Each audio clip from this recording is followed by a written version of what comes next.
The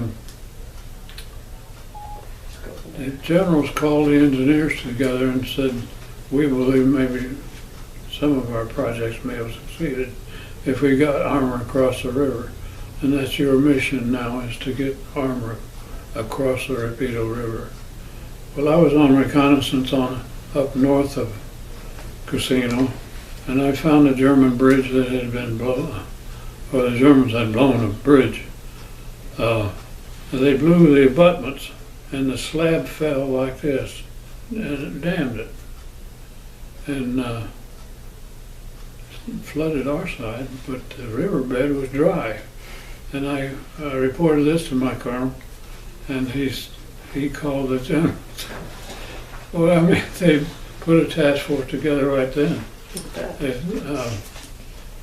Our mission was to attack the north base of Cassino, and this was the Italian School for Military Defense, the Italian Army.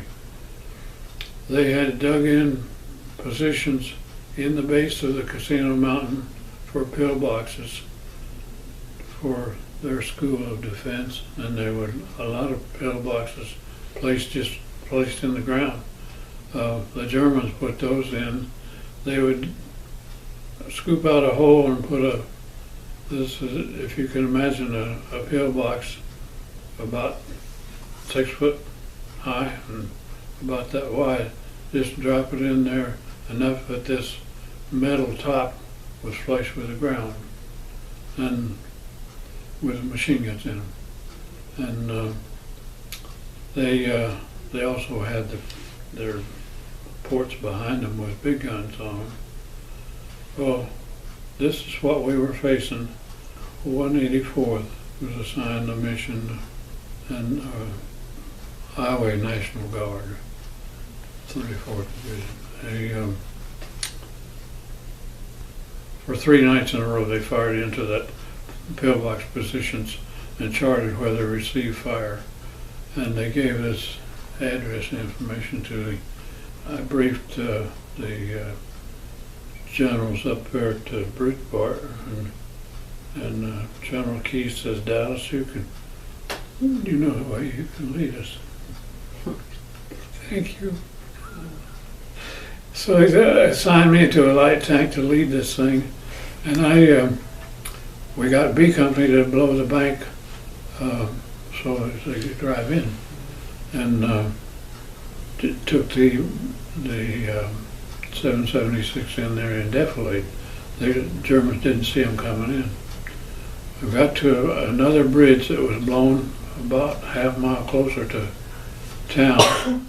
It was blown, and I got out, got the lid off, and got out and started throwing mines to the German side, to Cassino side. There were 2 wounded infantry laying in the track that I wanted to use, and I got up there to take them out of the track, and that side opened fire, all weapons. I mean, they rained on us. Well, we pulled back and signaled for the 776 to come forward, and they had addresses on pillboxes from the fire we gave them. They turned loose, and the artillery started on 308, and the 36th Division had the mission to take that hill, and the 2 battalions of artillery was assigned to a box, a 200-yard box would follow our lead as we moved. Nobody could come in around us. It was just raining shells around us, but we were doing great. The 90 millimeters were knocking off all the pillboxes over there, but we started the battle then for Cassino itself with the 308. We had 5 pillboxes we had to reduce right there at the base, and I was in there with a light tank, and a lieutenant named Morris from anyway, he said, Dallas, I'm running out of grenades, and I've got 5 pillboxes here. And I said, well, I've got 16 satchel charges on the back of my tank, and we can throw one in each hole. And there was a German major walked out of this pillbox closest to me, and he handed me his Luger, and he said, that will be necessary. Oh, wow. Well, he handed me his Luger. It was silver plated. You can get yours silver plated when you get to Rome.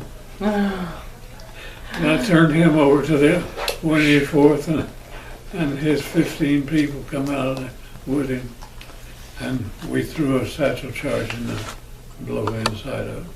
That ended it, as far as I was concerned. And the generals all happy with me, and that's how I got a Distinguished Service Cross, leading that tank attack into Cassino.